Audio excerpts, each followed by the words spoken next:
Back here, first things first. Time for stories to start your morning. Sponsored by Modelo, brewed for those with a fighting spirit. Let's talk some Mavs Suns. Game 2 and the postseason that Chris Paul is having.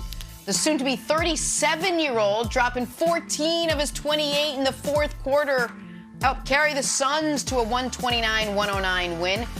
Luka was great, but sadly, only Luka was great. Mavs going to need a little more help. Phoenix now takes a commanding 2-0 series lead, heading back to Dallas on Friday. We are now joined by NBA champ Steven Jackson. Stat, good morning. Love to have you. We're going to start with Nick, though. Nick, this is your Mavs team. Your Mavs team down 0-2 to a red-hot Phoenix team. Are the Mavericks done? They're not done, but they are in dire, dire straits. And they're in dire straits for a number of reasons. And as much as I love Luka, and congrats to Luka for last night officially passing Michael Jordan, the highest points per game in playoff history, Luka didn't play a great game last night. He played a great half, and then in the second half, he was okay on offense and dreadful on defense, and the Suns smelled blood in the water, and Chris Paul tortured him.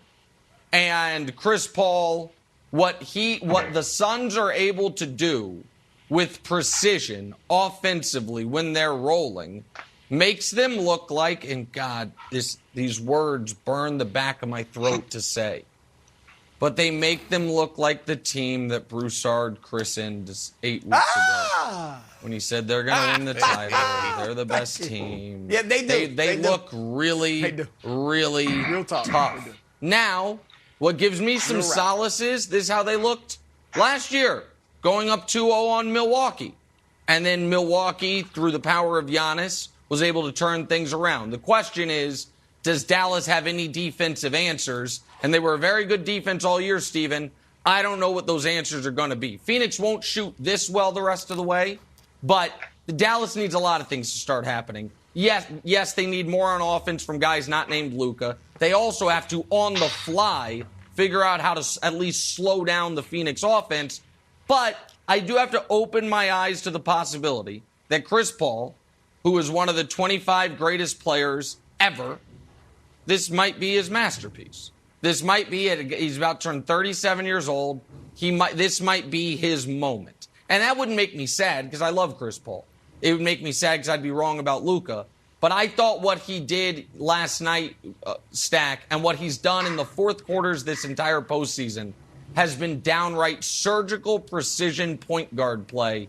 And I think he's getting in the Mavs' heads, and he's getting anywhere he wants on the court. Well, before I go, can you explain to me, is it because the Lakers are not in that Jenna's saying you're Mavs? Oh, no. She's saying because I picked them to go to the finals. They were my pick to win the West. Nick So actually that's why she's picked saying Dallas you're to go to the Mavs. finals. Hard to believe. Not like a lifelong team. Yeah, that was his pick. No. My pick to win the West, those Mavs. Go ahead. I just couldn't. I just wasn't ready for that. I'm used to hearing Lakers all the time. But the Suns are too much. Point blank, they're too much. They have their 2 stars, 2 of the best players in the league. We've been saying the same thing about the Dallas Mavericks. They need another star. They need a Robin for Batman. Luka's going to do his job. Brunson is great, but they still need another star. They're going to keep going through these same type of things where they get into the second round, maybe the finals, the Western Conference Finals sometimes, but they will never get over that hump with just Luka. He's great. Every player needed some help and needed another star. And until Dallas get that, they're going to be in the same position. I think Phoenix might sweep them. All right, Jack, I want to kick this back to you. I agree they need a second star. But what I see right now is Luka doing everything. And I know Jalen Brunson and Spencer Dinwiddie aren't stars. But I also think they aren't just stand on the three-point line and wait for Luka to create something for you type guys either. I think they need the ball in their hands a little bit. They need to be able to create some of their own stuff for other players. And I'm wondering, does it get frustrating and even exasperating for players when you are in that type of system where you're just waiting for the guy to create everything for you and he's got the ball all the time? And then on the other end, defensively, you see the opponent torturing him, like hunting him and killing you because they're going at him. Does that get frustrating and kind of take down the morale of a team, even if it's only subconsciously? Well, I mean, you can tell you've been around a long time because that's the same reason KP wanted to leave. He felt that same way. He felt Luka was doing everything and wasn't giving that same energy on the other end. And Luka's just one of those stars where he's just not physically talented on defensive end, and he really don't compete like that. But I think if he tried harder, he could be a better defender. But he's just one of them stars that want to score points. And just want to be the leader on the offensive end, but really don't want to step up and be that leader on the defensive end. We're not seeing guys like Mike and Kobe that was on first team all defense and first team all offense. We won't see guys like that anymore, like the Greek Freak. The Greek Freak is rare, so don't expect that from Luka Doncic because I don't think that's in his DNA. All right, so Stack, I want to lock in on Jalen Brunson, and it's something Jason Kidd has said now in back-to-back press conferences where he says, you know what, Luka did well, we need the other guys to get going. And then it gets echoed all around media. It's like, Luka's got to do everything. Man, Luka's got to do it all by himself. And I'm sitting here like, slow down. Jalen Brunson, without Luka, did just fine against the Jazz, to the point where his dad was like, oh, the contract's coming up. There's going to be no discount. He had 32 points when Luka wasn't there. Now, some of that may have been because the Jazz perimeter defense is no good. And right now he's averaging 11 points. So the question to you is this, Stack.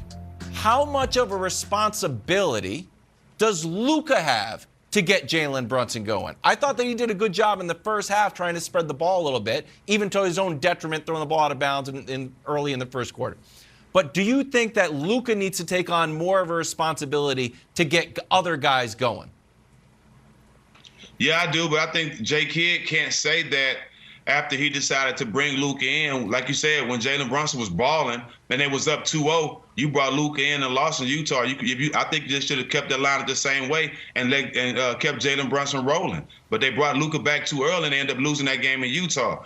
So Jay Kidd, you can't say that and bring Luka back early, now say he need his teammates. You should have showed that confidence in Jalen Brunson earlier, and it probably would have been understood when Luka came back, okay, Jalen's rolling, I'm trying to get healthy, maybe I should rely on him more. I think Luka would have thought that off the rip by Jay Kidd holding him out and showing more trust in Jalen Brunson in the Utah series. This wouldn't even happen if he would have did that. Okay, well, listen, Utah can trick some people, though, now. Just a little context here. The following players scored 30 against Utah this year: Malik Beasley, Norman Powell, Gary Trent Jr., Cole Anthony, Cam Thomas, Malcolm Brogdon. Right?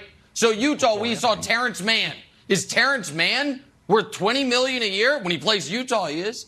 Is Jamal Murray one of the greatest playoff scorers ever? When he plays Utah, he is. Against other teams, he's very good, but he's dropping multiple 50-point games against Utah, okay? So the Utah thing is, to me, a little misleading, and we all know it. What they need, Jalen, though, game one took 16 shots. One was a three-pointer. He is getting his opportunities. Jalen, so he took 15 twos in game one. Yesterday, he took, I think, 14 shots. The idea that Jalen Brunson is being asked to stand in the corner and wait is not accurate. And the Kristaps thing, Kristaps in his Knicks career took 15 shots per game. Kristaps in his Dallas career took 15 shots per game. Yeah. And Kristaps this year with Washington took 15 shots per game. Here's what listen.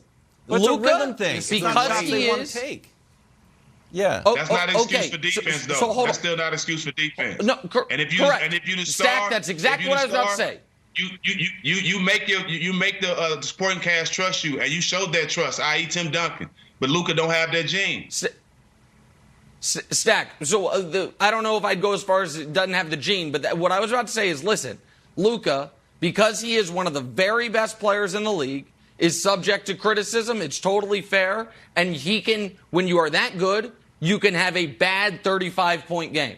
I thought last night was a bad 35-point game, okay? And on defense, he's not as bad as he looked last night, but he's obviously not a great defensive player. And last night they tortured him on defense. All of that is fair. What is not fair is assigning Kristaps Porzingis' 7-year disappointing career to Luka. What is not fair is acting like, oh, Jalen Brunson, Maybe he's a 30-point-per-game guy, but Luka's holding him back. That's nonsense. Nobody believes it. And if somebody pays Jalen Brunson like he's worth $100 million, nobody thinks that's going to be a good idea. Only Rick Brunson. Yeah. Well, listen. Luka's playing well, but his team's losing. James Harden's not playing well, and his team's